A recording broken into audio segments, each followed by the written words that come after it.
Hola, ¿qué tal?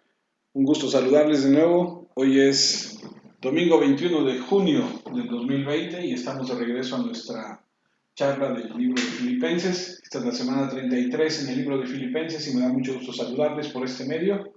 Vamos a comenzar leyendo Filipenses capítulo 3, versículos del 17 al 19. Es lo que veremos en esta mañana y continuamos con el tema de huyendo de los enemigos. Voy a leer Filipenses 3, 17 al 19. Dice Pablo, inspirado por el Espíritu Santo, así: Hermanos, sed imitadores de mí y mirad a los que así se conducen según el ejemplo que tenéis en nosotros. Porque por ahí andan muchos, de los cuales os dije muchas veces, y aún ahora lo digo llorando, que son enemigos de la cruz de Cristo, el fin de los cuales será perdición, cuyo Dios es el vientre y cuya gloria es su vergüenza, que solo piensan en lo terrenal.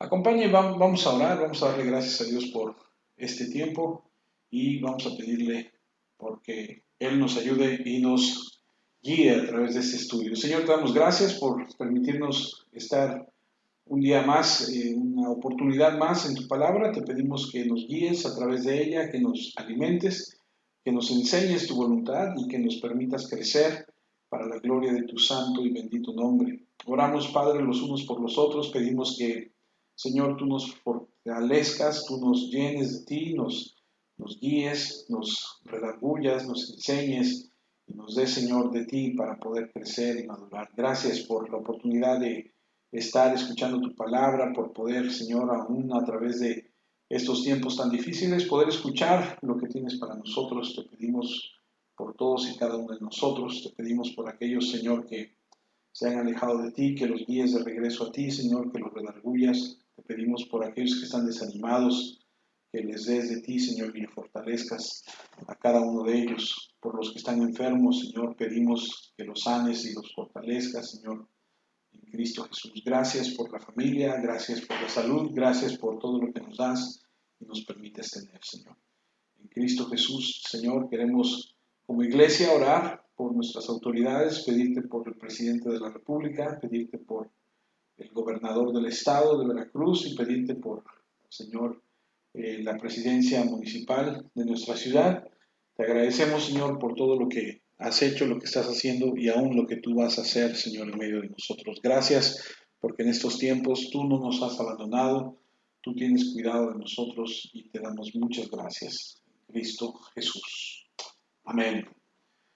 Desde la semana pasada hemos notado que Pablo, al escribir esto que nos está enseñando a través de la inspiración del Espíritu Santo en la carta a los Filipenses, que él tiene muy clara la meta. Él tiene muy claro que su premio supremo es Cristo. Y hemos aprendido que el premio y la meta es la misma cosa, ser como Jesucristo. Ese es el enfoque único de la vida de Pablo. Permítame leerles Filipenses capítulo 3, versículo 8.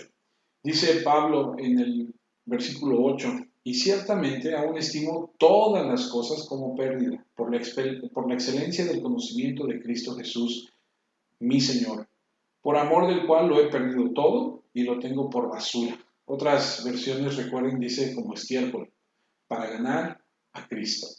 Ese mismo capítulo, en el versículo más adelante, en el versículo 13, dice: hermanos, yo mismo no pretendo haberlo ya alcanzado, pero una cosa hago, olvidando ciertamente lo que queda atrás y extendiéndome a lo que está delante. Eso lo hemos estudiado ya en algunas semanas atrás y hemos aprendido que Pablo escribe y dice que su enfoque vital es conocer de Cristo tan bien, tan profundamente como se pueda. Y esa es la meta de su vida y esa es la meta de cada cristiano.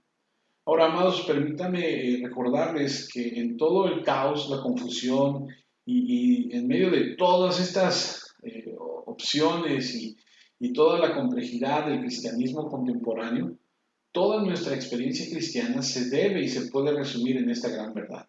El objetivo de nuestra vida es y debe ser como Cristo.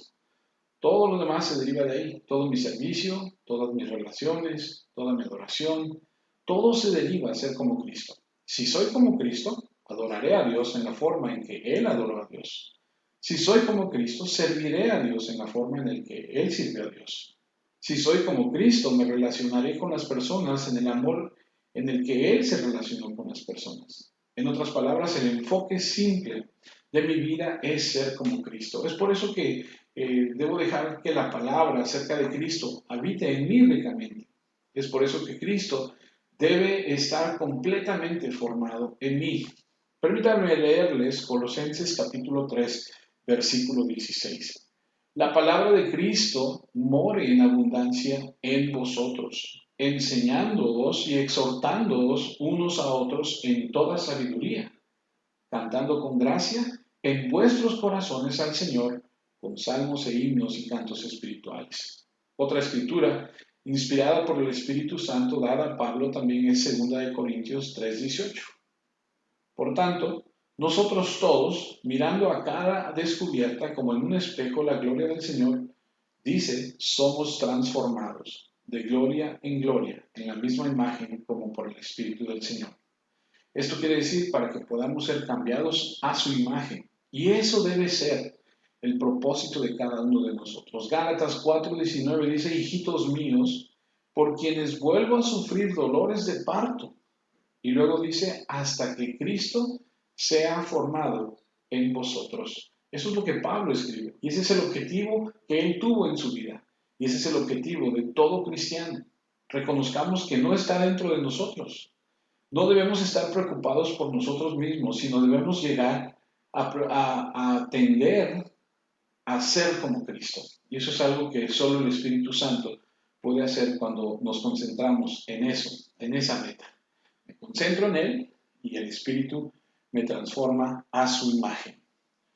Como bien saben, hay muchas cosas devastadoras que han invadido la comprensión pura de esta verdad en la Iglesia, entre las cuales la psicología humanista es una de las que más suenan, una de las más importantes que hay que poner atención.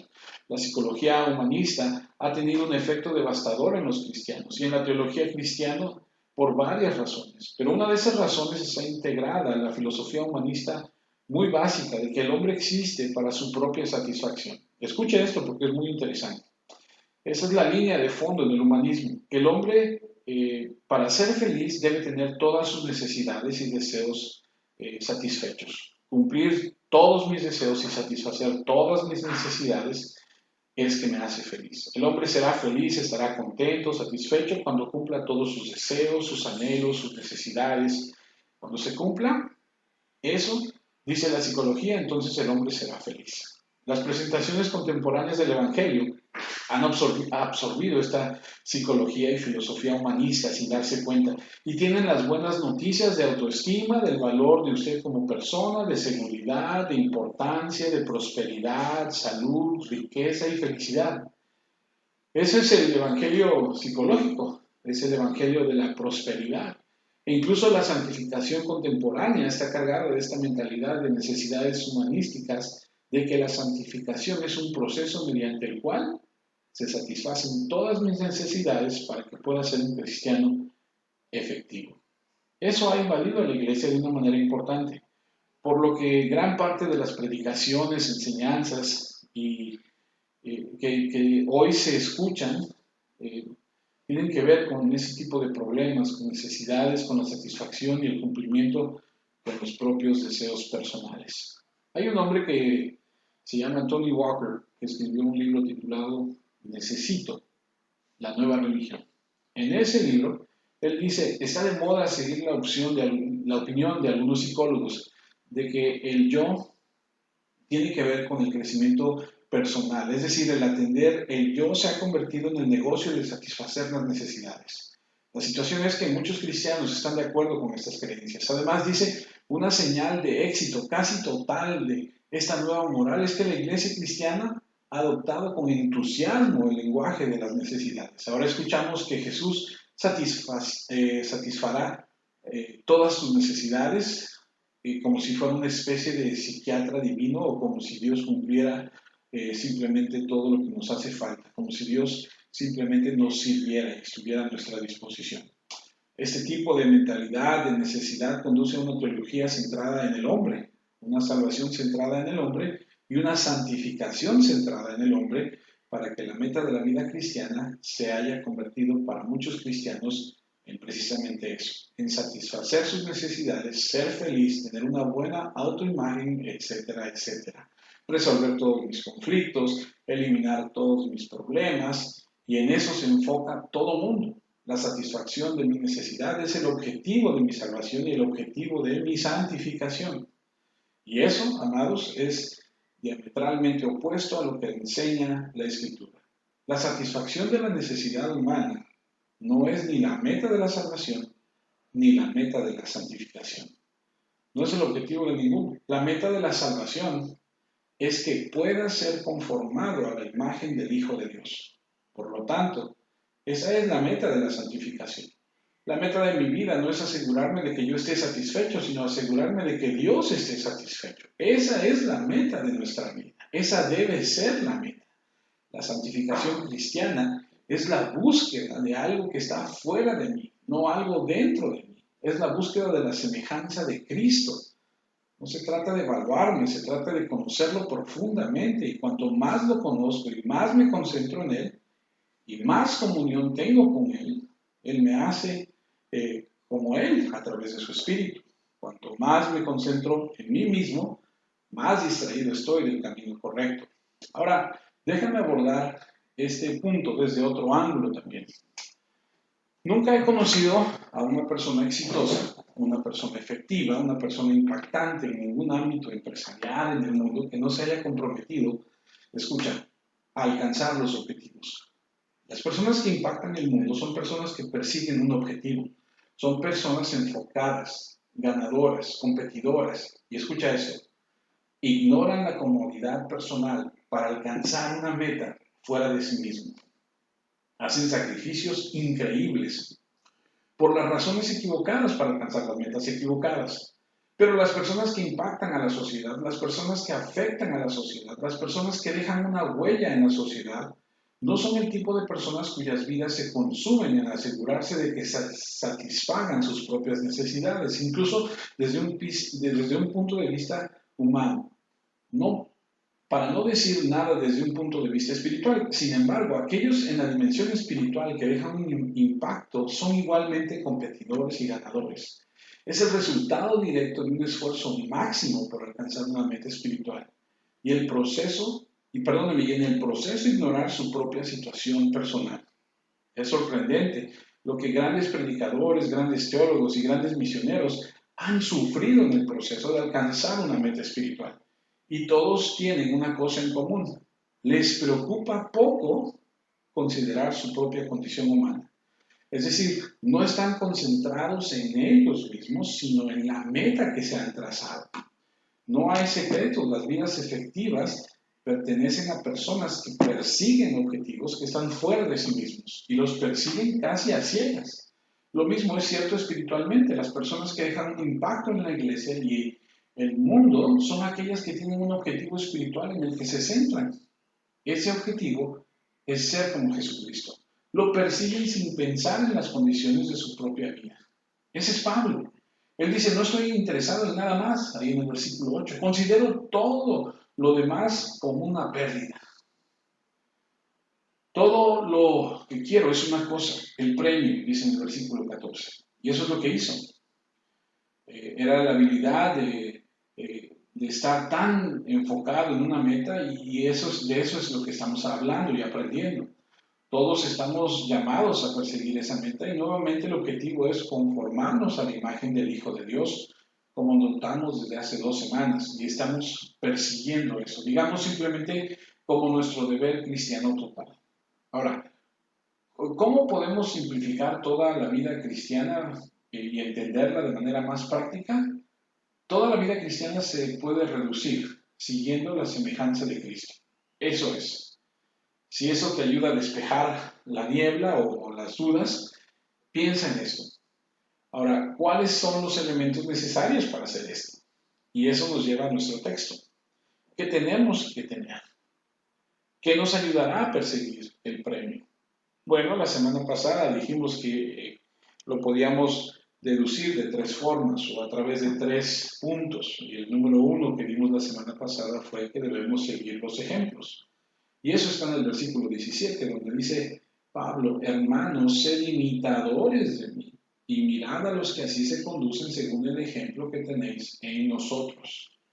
Recuerda que te dije que Pablo ha dicho, mira, tienes que tener a alguien que te muestre el camino. Claro, Cristo es el modelo perfecto, Cristo es el patrón de la perfección, pero Pablo y otros son los patrones de la búsqueda de esa perfección. Veo en Cristo lo que quiero ser, pero no puedo ver en Cristo cómo llegar ahí. ¿Por qué? Como Cristo no siguió un camino a la perfección, ¿por qué? Porque Él siempre fue perfecto. Entonces, si miro a Cristo, veo lo que debo ser. Y si miro a Pablo y a otros creyentes, puedo ver cómo avanzar en esa dirección. Al ver a aquellos que pueden lidiar con la tentación, el pecado y la búsqueda del premio, podemos ver que Pablo es un ejemplo para nosotros. Y Pablo dice que necesitamos tener un ejemplo, alguien a quien seguir, necesito un modelo. Así que síganme a mí, dice Pablo, y a los que caminan de acuerdo con el patrón que han visto en nosotros. En otras palabras, obtén algunos modelos y síguelos. Ahora, ese es el corazón del discipulado, de eso se trata todo, necesitamos un patrón humano a seguir. Y amados, aquí está la esencia del asunto del liderazgo en la iglesia. ¿Qué es el liderazgo de la iglesia? Te diré simplemente lo que es. No es solo hablar de la palabra y predicar la palabra, es ser el modelo que las personas puedan seguir en la búsqueda de la semejanza de Cristo. Ese es un alto llamado. Es por eso que el liderazgo en la iglesia es tan altamente considerado en la Escritura y es por eso que la vida de una persona tiene que ser irreprochable, irreprensible, porque esa persona es el patrón a seguir de la semejanza de Cristo que otras personas pueden ver y pueden imitar. Y lo seguirán, y luego otros seguirán a esos, y otros seguirán a esos. Y así es como funciona la iglesia. Y es por eso que cuando una persona no es el patrón, no es suficiente ser el predicador, porque ahora has dividido todo por la mitad y solamente eres predicador, pero no eres un patrón a seguir. Solamente son tus palabras, pero eso no demuestra nada. Entonces Pablo dice, mira, en esta búsqueda del premio sigue los ejemplos apropiados. Encuentra pastores, líderes, ancianos, piadosos que están por encima de cualquier reproche, cuyas vidas son irreprensibles, que caminan como deben caminar un creyente, que son obedientes, no son perfectos, pero la dirección de su vida es la correcta. Están persiguiendo el premio. Así que síguelos. Ahora, hay un lado negativo de esto, y eso nos lleva al punto número 2. No solo debemos seguir los ejemplos, sino, y esta es la enseñanza del día de hoy. Número 2, dijimos que eran 3, hoy vamos a ver el segundo, y si Dios nos permite, la próxima semana veremos el tercero. El número 2 es, debemos huir de los enemigos. Y Pablo siempre ha estado preocupado por esto.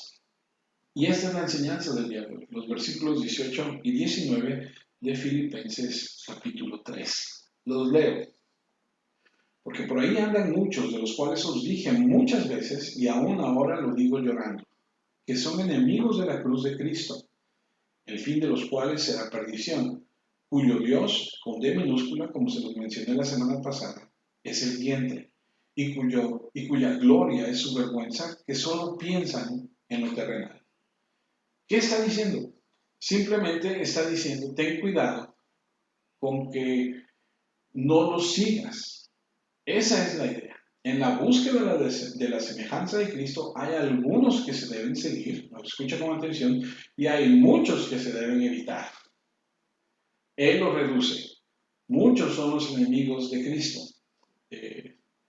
La palabra la puedes ver ahí, dice muchos, no dice pocos, dice que son muchos. Ahora, permíteme sugerirte aquí que la implicación del texto es que estas personas no se declaran como enemigas, es decir, no vienen y diciendo, estamos en contra de la cruz, estamos en contra de Cristo, negamos la obra de la cruz, negamos la salvación por gracia mediante la fe, etcétera, etcétera. Ellos no hacen eso, no, ellos son sutiles. Cualquiera que haga eso no es una amenaza, ¿cierto? Porque pues es claro que están en contra. Ese tipo de personas puedes verlos de inmediato. Alguien que niega la cruz, niega el trabajo en la cruz, ese no es lo suficientemente sutil como para amenazar a la iglesia, porque claramente ves que están en contra. Pero estas son personas que dicen que son amigos de Cristo, que abogan por Cristo, que se identifican con Cristo, cuyos nombres están en una lista en la iglesia, quienes quieren el liderazgo espiritual en una iglesia. Pero en realidad Pablo dice que son enemigos de la cruz. Entonces quiere decir que son muy sutiles y se necesita algo que la mayoría de nosotros no tenemos, que se llama discernimiento para reconocerlos. Amados, ese es el tema muy constante en el Nuevo Testamento. Jesús dijo, cuidaos de los falsos profetas que vienen a vosotros con vestidos de ovejas, pero por dentro son lobos rapaces. Advirtió sobre los falsos maestros, los falsos líderes, los anticristos. Y puedes leer de esto en el libro de los Hechos, lo falso en contra de lo verdadero. Está el mago Simón, y están los hechiceros, y quien quiera que sean. El falso reclamo en nombre de Dios de expulsar demonios, ahí en el libro de los Hechos. Manténganse alejados de las especulaciones, manténganse alejados de esos falsos maestros, conozcan la sana doctrina, eviten los disgustos y aquellos que no son verdaderos maestros. Pedro da una epístola completa en 2 de Pedro para desenmascarar a los falsos maestros. Judas está preocupado por eso, el libro de Judas. Juan está preocupado por eso en sus 3 epístolas. Las puedes leer con detenimiento, ya las estudiamos en algún momento y aprendimos mucho acerca de esto. Y está a través de la escritura toda esta advertencia. Debes tener cuidado con los enemigos que se disfrazan de amigos. Esa es la idea aquí. No sé si en alguna ocasión te ha sucedido. Tú creíste que alguien era alguien de fiar, alguien era de confianza, para tiempo después darte cuenta que esa persona no era quien tú creías. Te traicionó y te hizo daño. Esa es la idea aquí. Tienes que tener cuidado, y Pablo tiene que advertirle a los filipenses de los enemigos de la cruz de Cristo porque son muy sutiles. La iglesia carece de discernimiento y muchos cristianos lo seguirán porque son muy indiferentes. Si careces de una enseñanza bíblica precisa como lo hacemos hoy, si careces de una doctrina clara y precisa como la tenemos hoy, si careces de un pensamiento claro y preciso, y si tienes una falta de pensamiento claro y preciso, no puedes tener discernimiento, y así las personas son víctimas de la exposición generalizada de aquellos que en verdad son enemigos de la cruz. Permíteme leerte otra vez Filipenses 3:18. Porque por ahí andan muchos, de los cuales os dije muchas veces y aún ahora lo digo llorando, que son enemigos de la cruz de Cristo. Y esa es la idea. Ese es de por ahí andan. La idea es la conducta diaria, la forma de vivir, el curso de sus vidas. Ese es su patrón. Voy a leer lo que dice Hechos capítulo 20, versículos 29 en adelante. Porque yo sé que después de mi partida, está hablando Pablo, entrarán en medio de vosotros lobos rapaces, que no perdonarán al rebaño. Y de vosotros mismos se levantarán hombres que hablen cosas perversas para arrastrar tras sí a los discípulos. Por tanto, velad, acordándoos que por 3 años, de día y de noche y de día, no he cesado de amonestar con lágrimas a cada uno. Y ahora, hermanos, os encomiendo a Dios y a la palabra de su gracia, que tiene poder para sobreedificaros y daros herencia con todos los santificados. El versículo 31 dice a los ancianos, estén alertas, porque durante 3 años no dejé de advertirles a cada uno con lágrimas. Qué declaración tan asombrosa. Durante 3 años de día y de noche advirtió a cada uno con lágrimas sobre los falsos maestros, los falsos líderes, las falsas doctrinas. Y luego dice, lo único que puedo hacer es recomendarte a la palabra que te va a fortalecer. Estarás protegido por la palabra. El problema aquí, amado hermano, es que si no conocemos la palabra, no estarás protegido. Por cierto, esta es la única vez en el Nuevo Testamento cuando Pablo realmente dice que está llorando, su corazón está roto. Lamentó la pérdida de personas y por la intrusión de los falsos maestros, él está preocupado. Y aquí está literalmente llorando cuando reconoce que se van a infiltrar en la iglesia de Filipos y tratando de causar estragos en la iglesia. Le dolió lo perdido y podrías preguntarte, ¿pero por qué está llorando? Bueno, en realidad no lo dice específicamente, pero podemos suponer que está llorando por estos enemigos de la cruz porque están buscando meterse en la iglesia y desviar todo esto que ya se ha construido, tal vez por el terrible impacto que tendría en la iglesia, porque podía desviarlos fácilmente por ser maestros falsos. Él amaba la iglesia y Pablo amaba a los filipenses porque amaba al Cristo de la iglesia y al Cristo de los filipenses. Y podemos ver a estos, tal vez él pudo ver, perdón, a estos enemigos tratando de seducir a esta iglesia y eso le rompe el corazón. Después de todo, la iglesia filipina fue la primera iglesia en Europa y era tan importante que se mantuvieran puros y que no se contaminaran. Ahora, ¿quiénes son estos enemigos de la cruz de Cristo? Por lo que Pablo está tan afligido. No nos dice en realidad, pero podemos reducirlo a dos opciones. Pueden ser judíos o pueden ser gentiles. Y si fueran judíos, de alguna manera se identificaron con la iglesia y aún así eran enemigos de la cruz. ¿Y qué tipo de judíos serían estos? Ya lo hemos platicado. Estos serían judíos conocidos como los judaizantes. ¿Y cuál era su agenda? Bueno, ellos no negarían a Cristo, no negarían el Evangelio, solo dirían que eso no es suficiente para salvarte. Dirían que está bien, pero que tendrías que ser, aparte de todo eso, circuncidado y tener una cirugía física. Y aparte tendrías que cumplir con la ley de Moisés. Entonces, dirían algo así como que es Cristo más la ley. Aceptamos a Cristo, creemos en su muerte, creemos en su resurrección, pero eso no es suficiente para salvar. Hay que agregar la circuncisión, hay que agregar el cumplimiento de la ley, el ritual. Entonces, esa sería la posibilidad de que fueran los judaizantes.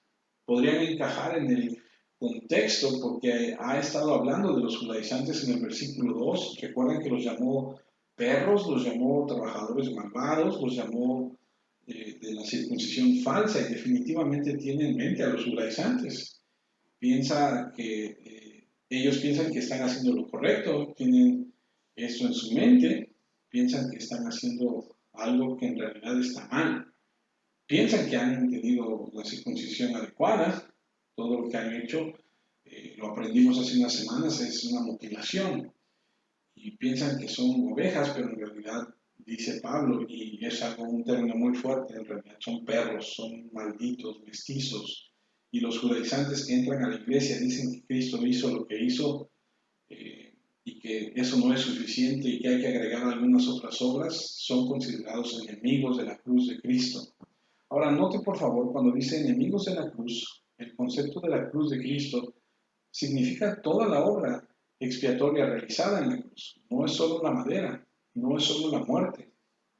Es la obra de Cristo, significa todo lo que hizo ahí como el sacrificio por el pecado, quien solo podría proporcionar la salvación a los hombres pecadores. Ese es el corazón de nuestra fe. Es por eso que Pablo dice, estoy decidido a no saber nada entre ustedes excepto a Cristo y a Él crucificado. Somos salvos por la muerte y resurrección de Cristo, nada más. Creemos en la muerte y resurrección de Cristo y por esa fe Dios nos imputa perdón y justicia. Pero estos judaizantes dijeron que eso no era suficiente, que había que agregar algo más y cualquier cosa que ellos agregaran estaría obviamente mal. Ahora, quisiera llamar su pensamiento a algo que podríamos identificar muchos de nosotros. Cualquiera de nosotros que fuimos creados en el catolicismo romano, nos podríamos identificar con este tipo de pensamiento. Nadie en el catolicismo romano negaría a Cristo, ni siquiera negaría la deidad de Cristo, no negarían la cruz de Cristo, no negarían que Él murió como un sustituto del pecado, no negarían la resurrección, pero dirían que no es suficiente. Porque aparte de todo eso, debemos hacer ciertas obras. Debes lograr ciertas obras espirituales. Tienes que ganarte el camino. Hablarían de la gracia y sin embargo son obras muy definidas por las cuales ganas el favor de Dios. Eso ha existido desde hace mucho, mucho tiempo. Y esa es otra forma de un tipo de herejía judaizante. Cualquiera que venga y diga, bueno, sí, creemos en Cristo y creemos que Él murió y todo eso, pero hay que guardar la ley, es el mismo error. Entonces los enemigos de Cristo no necesariamente niegan la cruz, sino que le agregan, como lo hicieron los judaizantes. Permítame leerte el versículo 19, el fin de los cuales será perdición, cuyo Dios es el vientre y cuya gloria es su vergüenza. Solo piensan en lo terrenal. Los describe como su fin, como esa es su destrucción. Su Dios es el apetito, su gloria está en su vergüenza y pone en su mente en las cosas terrenales. ¿Cómo se relacionaría eso a los judaizantes? Bueno, podría relacionarse con ellos porque el fin es la destrucción, porque ellos realmente no son salvos, su destino final es la destrucción. ¿Por qué? Porque puedes creer todo sobre Cristo y creer que todo es verdad y aparte de eso, creer que tienes que aumentar algo más de lo que Él hizo para salvarte y eso es condenarte para siempre. ¿Me entiendes? Es decir, puedes creer y creer, pero si tú le aumentas a eso algo más de tu cosecha, estás condenado. Cualquier cosa más allá de Cristo es una creencia condenatoria. Entonces se dirige a la destrucción, te diriges allá si tú piensas así o a la persona que haga eso. Cuando dice cuyo Dios es su apetito, significa que realmente adoran su carne, sus logros carnales, adoran todas las obras religiosas carnales que hacen. Son, permíteme decirlo así, sensuales en un sentido religioso. Incluso podrían ser que eso podría incluir su apetito en el sentido de que están hablando de sus leyes que tienen que ver con las dietas. No sé si estás familiarizado con esto, pero los judíos tenían una serie completa de leyes dietéticas. No comían esto, no comían aquello, no comían con tales personas. Eso era parte de la observancia de la ley necesaria para su salvación. Y cuando leemos también ahí en el versículo 19 más adelante, donde dice que su gloria está en su vergüenza, significa que se jactan de las obras de las cuales deberían avergonzarse, porque lo mejor de sus trabajos no es más que trapos de inmundicia. Esos trapos de inmundicia, para los que no están más relacionados con el término, son los trapos que se usarían en el tiempo de Moisés en el desierto, cuando las mujeres estaban en su periodo y utilizaban estos trapos. Entonces, cualquier tipo de logro humano, cualquier tipo de obra que tú quieras hacer delante de Dios para ganarte su favor, la Biblia lo describe como trapo de inmundicia. Y aquí se jactan de sus logros y realmente deberían avergonzarse de sus logros, porque aparte de lo que Dios ha hecho en nosotros, parte de eso nada más vale, es lo que Él ha hecho, no lo que tú hagas. Por eso Pablo dice, todo para mí es estiércol, todo para mí es pérdida. Ya lo hemos leído varias veces ahí en el versículo 8. Pero estas personas se concentraron en las cosas terrenales y están pensando en estas cosas. Y pudieran ser ceremonias, festivales, sacrificios, lunas nuevas y todo lo que es físico y todo lo que tiene que ver con la comida. Y entonces definitivamente podríamos decir que se podría referir a los judaizantes. Y creo que es justo dejar que Pablo sea más amplio y posiblemente decir que él tuviera esto en mente. Ahora, hay enemigos de la cruz hoy en día, amados, que vienen y se ponen del lado de la iglesia, es decir, aparentan ser amigos de la iglesia, amigos de la cruz, amigos de Cristo, y que te dirán, déjame guiarte, quiero mostrarte de la dirección, y la verdad es que estarán agregando obras a la gracia y creen que tienen que lograr algo en su carne y por lo tanto son enemigos de la cruz y debe ser muy consciente de esto. No podemos convivir con ese tipo de gente. no podemos abrazarlos, no podemos recibirlos. Y la iglesia es muy propensa a hacer eso, y eso es algo muy peligroso. Es mejor que la iglesia tenga algo de discernimiento. Si se encuentra siguiendo a personas que creen que Cristo no es suficiente y que hay que agregar algo de trabajo humano, están condenando sus propias almas. Y eso no está bien.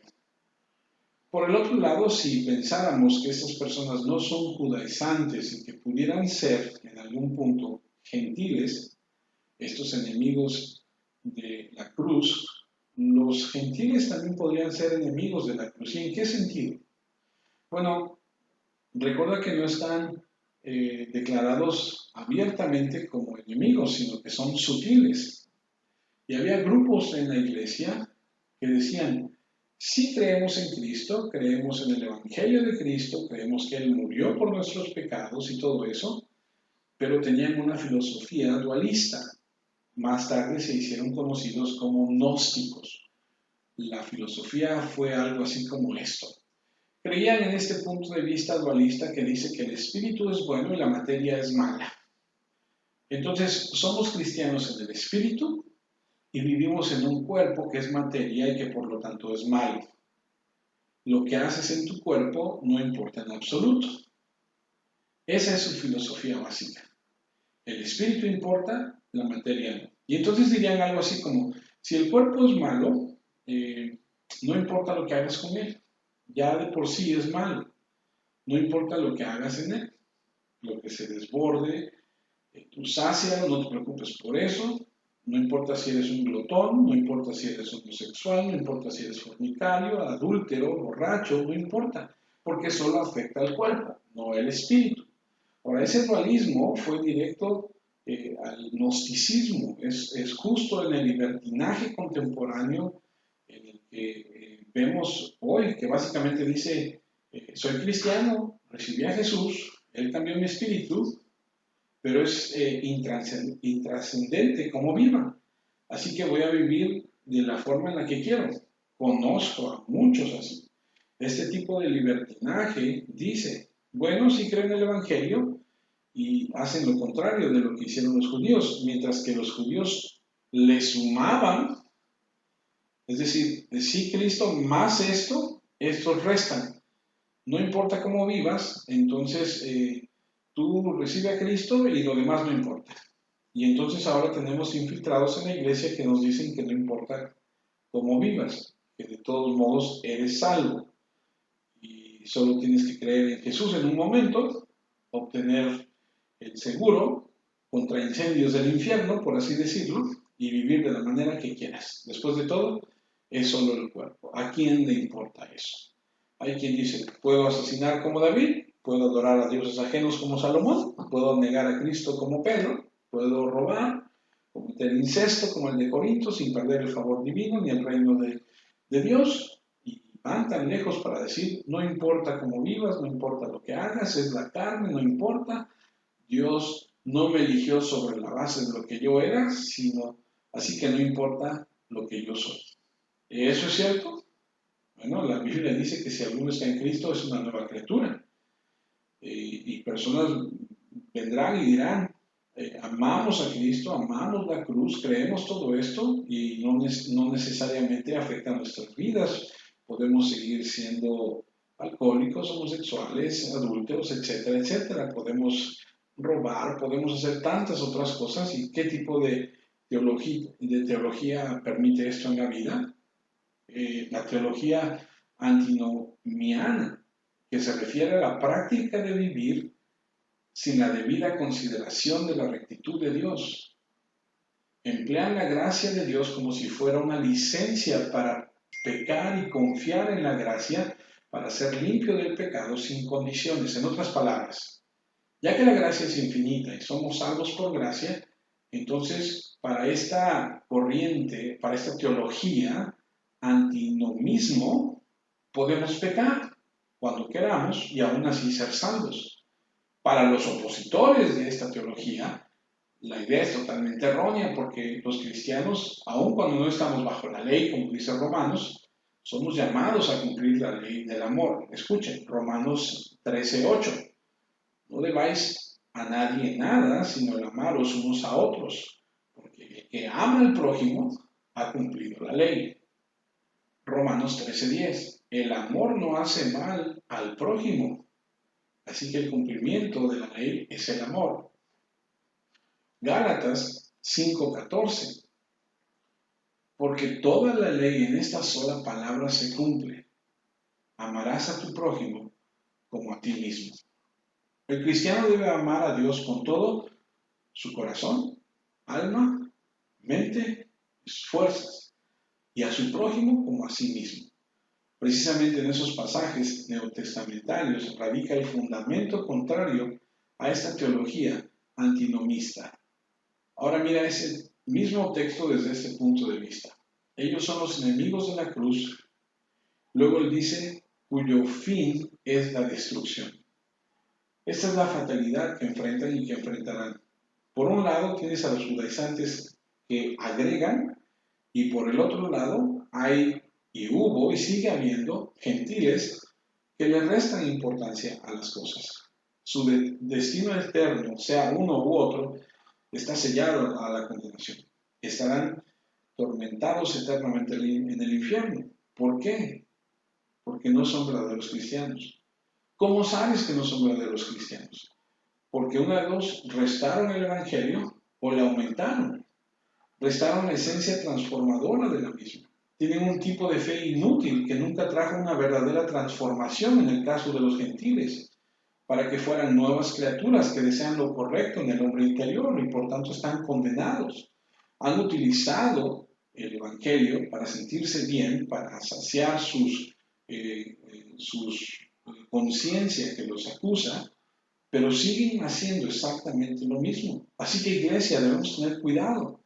Tenga cuidado con las personas que vienen y que son o legalistas, que agregan algo, y tenga cuidado con las personas que vienen y que son libertinos, que restan la virtud.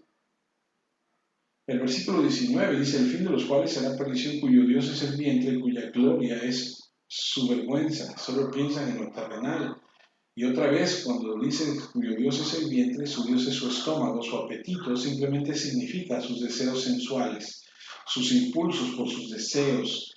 Viven en el placer desenfrenado. Ese es muy típico de los falsos líderes que son libertinos, que nombran el nombre de Jesús, que dicen que son amigos de la cruz, pero en verdad son los enemigos de la cruz. La destrucción viene a ellos. No tienen virtud, no tienen santidad, ni transformación, ni amor a la piedad, y son impulsados por sus deseos sensuales. Y luego dice que la desgracia, cuya gloria, dice, está en su vergüenza. Y literalmente eso es lo que condena aquí la Escritura. Permítame leerles lo que dice 1 Corintios 5. En lugar de que ellos se avergüencen de lo que están viviendo o haciendo, ellos se jactan. Y miren lo que dice 1 Corintios 5, del 1 al 2. De cierto se oye que hay entre vosotros fornicación, y tal fornicación cual ni aún se nombra entre los gentiles. Tanto que alguno tiene la mujer de su padre, y vosotros estáis envanecidos. ¿No deberíais más bien haberlo lamentado para que fuera quitado de en medio de vosotros el que cometió tal acción? El apóstol Pablo le dice a la iglesia, qué bárbaros, o sea, ¿cómo es posible que entre ustedes haya esta situación? Y en ningún momento Pablo escribe, puedo hacer lo que yo quiera. Se jactan y se están envanecidos. ¿Cómo es posible que estén así? Más bien debería darles vergüenza lo que están haciendo. Y esta persona se jacta de su propio pecado, están orgullosos de lo vergonzoso que ha sido su vida. Esto es típico de una persona libertina. He escuchado muchas veces muchas personas que supuestamente van a predicar y lo único que hacen es hablar de todo lo malo que hicieron en la vida pasada o en sus vidas, y dicen yo hice esto, yo hice lo otro, y de repente parece ser que lo que están diciendo lo están diciendo como si se sintieran orgullosos de hacerlo, cuando en realidad deberían estar avergonzados y no hablar de eso y nunca más traerlo a la memoria, porque es algo que ha ofendido a Dios. Y finalmente dice el versículo 19, solo piensan en lo terrenal. Y en el caso de los judaizantes, ellos solamente pensaban en sus ceremonias, en sus rituales, en sus símbolos terrenales. En el caso de los libertinos, ellos aman al mundo y la enemistad con Dios es el resultado de la amistad con el mundo, dice Santiago. Si amas al mundo, el amor del Padre no está en ti, dice Juan. Están obsesionados con cosas en el mundo, con sus casas, con sus autos, con dinero, con cuentas bancarias, viajes, etcétera, etcétera. Y debemos poder distinguir a los enemigos de la cruz. Y no escuchemos lo que nos dicen, que se necesita algo más, ni tampoco a los que resten la importancia. La oración nuestra debe ser que la iglesia sea más exigente. El temor es que tengamos discernimiento, porque hay personas en la iglesia que corren detrás de todo tipo de personas que son enemigos de la cruz. Y bueno, ese es el segundo punto. El tercer punto será la próxima semana y lo veremos en los versículos 20 y 21. Y eso lo veremos, si Dios permite, la próxima semana. Esa es la enseñanza del día de hoy. Ya sea que haya personas que te digan que tienes que agregarle a lo que Cristo hizo, siguiendo rituales de hombres, o habrá personas que te digan, no te preocupes por esto, Dios te ama tanto que te va a perdonar. Sí, pero la Biblia dice que tenemos que cambiar. Entonces, ni aumentarle, ni restarle importancia a las cosas que Cristo ha hecho. Así que espero en Dios que esto nos sirva y nos haga meditar en las cosas que estamos haciendo y las que estamos viviendo. Incline su rostro y oremos y demos gracias a Dios por este tiempo. Padre, queremos agradecerte porque reconocemos que cada vez que tú hablas a través de tu palabra en nuestra vida, somos, Señor, expuestos a tu verdad y eso nos lleva a pensar en las cosas que estamos haciendo mal, las cosas que estamos haciendo bien y pedimos tu dirección para poder, Señor, discernir. Pido que nos ayudes a darnos cuenta y que podamos, como hemos aprendido hoy, discernir y darnos cuenta de esos enemigos de la Escritura, de esos enemigos de la cruz. Te pido que tu palabra fortalezca a cada uno de nosotros y que nos ayudes a vivir para ti, Padre amado.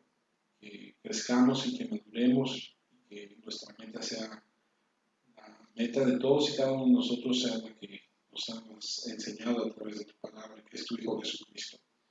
Gracias por tu paciencia, tu amor y por tu palabra. En Cristo Jesús. Amén, Señor. Bien, amados hermanos, esta es la enseñanza de este día. Le pido a nuestro Padre que los bendiga ahí a donde ustedes se encuentran. No sé en qué momento van a poder escuchar este audio, pero espero en Dios que sea de mucha bendición para sus vidas, como lo ha sido para mí. Oro que pronto podamos estar juntos. Tenga ánimo. Dios tiene el control de nuestras vidas y de todo lo que sucede en ellas. Oro porque Dios lo guarde y lo proteja a usted y a su familia. Reciba un abrazo cibernético a través de este medio. Manténgase firme, manténgase en Cristo, ponga sus ojos en Él y siga hacia Él. Le mando un respetuoso y afectuoso abrazo y deseo que esté bien. Si Dios permite, nos vemos